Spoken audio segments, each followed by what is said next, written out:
Hi, I'm Melissa. I'm a trained clairvoyant. I'm a witch. I'm a mystic. And these are all things that I just decided to call myself. I'm here to talk to you today about this idea of psychic-ness. Most of us have grown up watching movies, watching TV, seeing a particular portrayal of what a psychic person looks like. They might have a kind of sparkly hat on. Maybe they wear a cape. Maybe they sit in back rooms with their crystal balls. And so a lot of people, have this idea that only some people are psychic. Actually, something that for a very long time I felt myself. I've always been very kind of drawn to the other realms, but I never really felt like I was one of those people that could tap into it.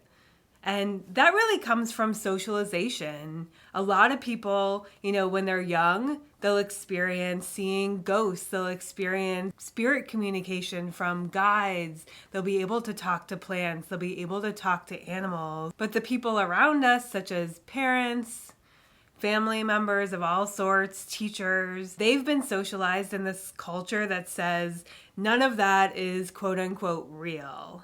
And so we're really all kind of indoctrinated in what is real and what is not real. And this has a lot to do with our idea of psychic-ness. Because really, who's to say what is real and what is not real? There's so many cultures, outside of this kind of like Western capitalist culture that so many of us have grown up in that have a much stronger connection to the spirit realm. And it's part of their everyday reality that you can talk to spirits, that you can know things about the future or know things about other people without necessarily being told. So I want to share with you my personal theory around psychic-ness. And obviously theories are theories, and I really encourage you to create your own truth, your own system of truth. I think that's what it means to become an adult in a spiritual sense. So here's my theory.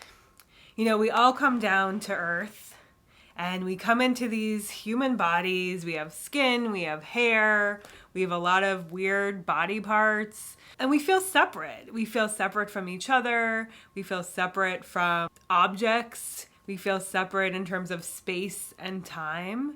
But when we're in the spirit realm, in our more natural form, this just isn't the case.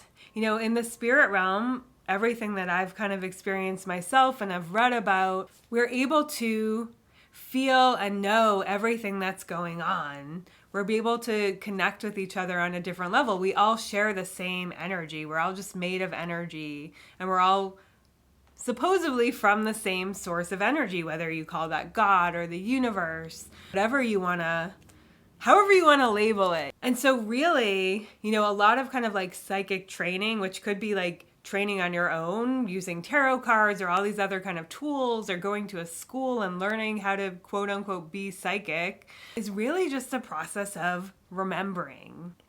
We're remembering what and who we are in our natural state and what's possible in that natural state. And so when I'm kind of going into a quote unquote psychic trance, I really feel like I'm actually going into my more natural state where everything feels more clear. Things really kind of make sense. I don't feel like emotionally involved in them. And that's not to say that like emotions are all BS. I think emotions kind of tell us what's happening in our body, and a lot of our emotions come from thoughts in our mind. So when you're in that kind of trance state, or that kind of like higher way of knowing, you're not as susceptible to all those ways of thinking that might make you feel like you can't have certain experiences or you can't know certain things.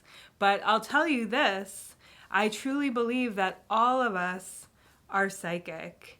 And I truly believe that it's really about just working that muscle, and it's really about turning off this kind of left brain and turning off all of these kind of stories that we tell ourselves and that we've been told. Certain ways of knowing aren't possible.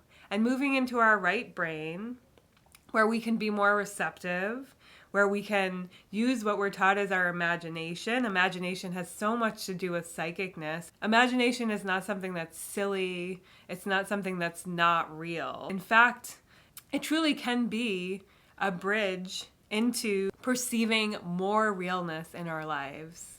So I just encourage you, I encourage all of you, wherever you're at with your psychic abilities, to continue to question what we're taught is real versus what we can actually experience and know is real.